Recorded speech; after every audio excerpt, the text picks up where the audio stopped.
இந்த கொஸ்டினில் a man went to his office cycle rate of 10 kilometre ஹவர்ஸ்னு கொடுத்துருக்காங்க. ஒருத்தன் 10 கிலோமீட்டர் பெர் ஹவர் ஸ்பீடில் வந்து ஆஃபீஸ்க்கு போகிறான். அப்படி போகும்போது 6 நிமிஷம் லேட்டாக போகிறான்.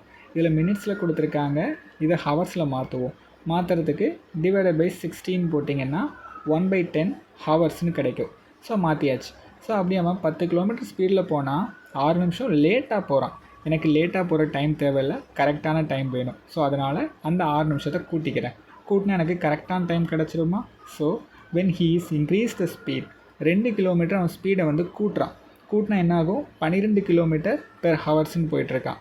அப்படி போனால் ஹீ ரீச்ட் 6 மினிட்ஸ் பிஃபோர்னு கொடுத்துருக்காங்க. அதாவது 6 நிமிஷம் சீக்கிரமாக போயிட்டான் அப்படிங்கிறாங்க. நான் ஆல்ரெடி சொல்லியிருக்கேன், என்னது, எனக்கு சீக்கிரமாக போகிற டைமும் தேவையில்லை, லேட்டாக போகிற டைமும் தேவையில்லை. ஸோ இந்த சீக்கிரமாக போகிற டைமை கழிச்சிடுறேன். கழிச்சு எழுதிக்கிட்டேன். இப்போ எனக்கு ஸ்பீட் டைம் ரெண்டும் கிடச்சிருச்சா? டிஸ்டன்ஸ் கேட்டிருக்காங்க. டிஸ்டன்ஸ் கண்டுபிடிக்க என்ன ஃபார்முலா அப்படின்னு பார்த்தீங்கன்னா, distance equal to speed into time. இப்போது இந்த ஸ்பீடுக்கு பதிலாக அந்த 10 கிலோமீட்டரையும், டைமுக்கு பதிலாக இந்த t+6ஐயும் சப்ஸ்டியூட் பண்ணுவோம்.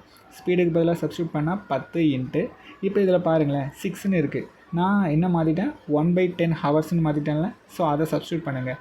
t+1/10ன்னு எழுதிக்கிட்டேன். ஓகே, இப்போ இதை குறுக்கு பெருக்கல் பெருக்குவோமா? பெருக்குனா 10t + 1 டிவைடட் பை 10ன்னு வருமா? சூப்பர். இப்போ இந்த 10ம் இந்த 10ம் கட் ஆயிரும். அப்போது டிஸ்டன்ஸ் ஈக்குவல் டு 10t + 1. இப்போ எனக்கு ஒரு ஈக்குவேஷன் கண்டுபிடிச்சிட்டேன். இன்னொரு ஈக்குவேஷனுக்கு இந்த கீழே இருக்க இன்னொரு ஸ்பீடை எடுத்துக்கிறேன். அப்போ டிஸ்டன்ஸ் ஈக்குவல் டு 12 இன்ட்டு இந்த டைமிங் எடுத்துப்போம். அதே மாதிரி t மைனஸ் இந்த 6க்கு பதிலாக 1/10 சப்ஸ்டியூட் பண்ணிட்டேன். இதை குறுக்கு பெருக்கல் பெருக்குனா 12t into 10t - 1 divided by 10. இப்போ இதையும் அடிப்போமா? அடித்தா எனக்கு என்ன வரும்? 6 5ன்னு வரும். ஸோ இது உள்ளே பெருக்குனா எனக்கு 16t - 6 டிவைடட் பை 5ன்னு வரும். எனக்கு 2 டிஸ்டன்ஸ் கிடச்சிருக்கு. ஆனால் என்ன தான் இவங்க வந்து டைம் ஸ்பீட் இன்க்ரீஸ் பண்ணாலும் டிஸ்டன்ஸ் வந்து மாறாது. டிஸ்டன்ஸ் சமமாக தானே இருக்கும். அப்போது 10t + 1 = இது தானே 16t - 6 டிவைடட் பை 5. ஏன்? ஏன்னா எனக்கு 2 டிஸ்டன்ஸும் சமமாக இருக்குங்கிறதுனால 2 ஈக்குவேஷனையும் சமப்படுத்துகிறேன். இப்போ எனக்கு அதே மாதிரி இந்த 5 அந்த சைடு கொண்டு போயிடுறேன். இப்போ 15t + 5 = 16t - 6. இப்போ t எல்லாம் ஒரு சைடாக கொண்டு வந்துடுவோம்.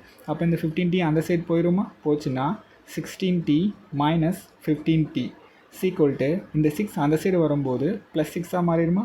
5 + 6 இது ரெண்டையும் கழிச்சா 10t = 11ன்னு வரும். அப்போ t = 11/10. எனக்கு டைம் கிடச்சிருச்சு. ஆனால் கொஸ்டினில் டிஸ்டன்ஸ் கேட்டிருக்காங்களா? ஸோ டிஸ்டன்ஸ் ஈக்குவேஷனில் இந்த டைமை சப்ஸ்டியூட் பண்ணுவோம்.